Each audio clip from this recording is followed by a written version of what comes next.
We continue to follow a breaking news alert. This out of Botetourt County, where several roads are closed this morning due to an accident. The destruction can be seen widespread in this drone video from Lake Charles, Louisiana. They're in Washington, D.C., have arrested a Virginia man, they say, tried to get into the presidential inauguration area with a fake pass. This is a map of firearm-related incidents to date so far this year. You can see most are concentrated in Northwest. What are some areas that you think could be determining factors in this race tonight? The COVID Wise app here at home pushes contact tracing and testing. This as CDC leaders appear to suggest the opposite. He joins us now from Lynchburg.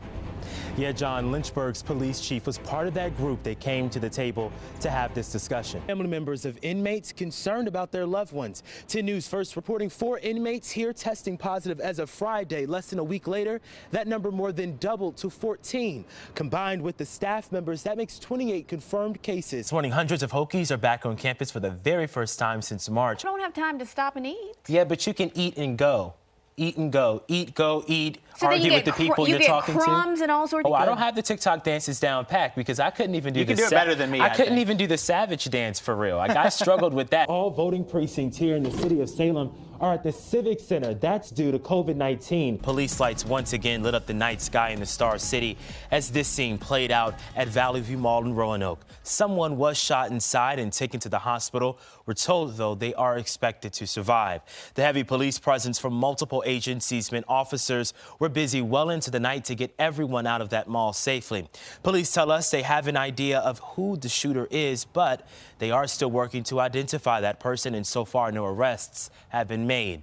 We're told an argument between two groups of people led to the gunfire heard from every single corner of the mall around 6:30 yesterday evening. In desperation, customers and mall employees were left running for safety, unsure of what they were running from. Roanoke City Police Chief Sam Roman says this investigation is ongoing as they work to gather all of the pieces of this violent puzzle. Even as our broadcast ends later this morning, our work for you does not. The latest breaking updates into our newsroom can always be found on our website, WSLS.com, or by downloading the free 10 News app. From WSLS, this is 10 News, Virginia Today at 7, working for you.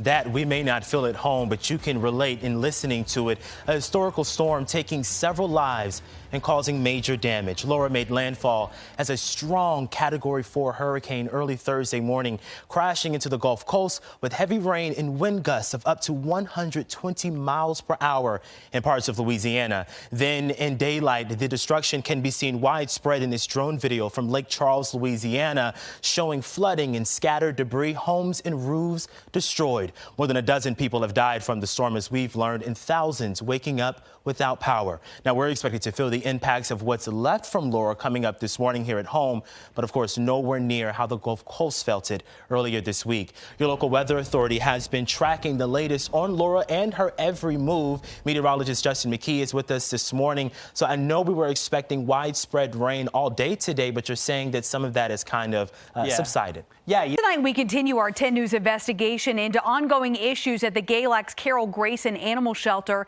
10 News reporter McKinley Strother has discovered an unannounced inspection resulted in a handful of new and repeat citations. The Galax city manager responding tonight to issues at the Galax Carol Grayson Animal Shelter. We're underway to address the concerns that the inspector had. Newly unsealed inspection documents obtained by 10 News show several new citations at the troubled facility, but major changes are being made. Jessica resigned a couple weeks ago. Jessica Boyer was the previous shelter manager. These documents sent to Barker and others in early December named as the main culprit to a culture of problems. She was demoted before resigning sometime after we broke this story in December. Our intentions were to reach out to Jessica and just kind of find out what was going on down there. So I had 9 stitches in my ear. From a dog attack to the accusations, the shelter's director encouraged the community to shoot cats. Homeward Trails, an animal advocacy group out of Arlington, slammed the shelter and its director. It was a lot of cleaning issues still, some paperwork issues, just some items like that. And yeah, we've been working on that constantly. Those were the findings of an unannounced inspection just days before our first report on December 14th. It lists improper euthanasia filings, unkempt facilities, untreated sick animals, and more. In September, the shelter was also cited for several sanitation code violations. We understand the complaint that came in. I think we're responding to it. Barker says new management is tying up loose ends. He says they are also working with area rescues and the vet of records to prevent overcrowding and other issues at that facility, which he says played a major role in some of the listed complaints. In Galax, I'm McKinley Strother, 10 News, working for you. And we tried to speak with Boyer, but she declined to comment.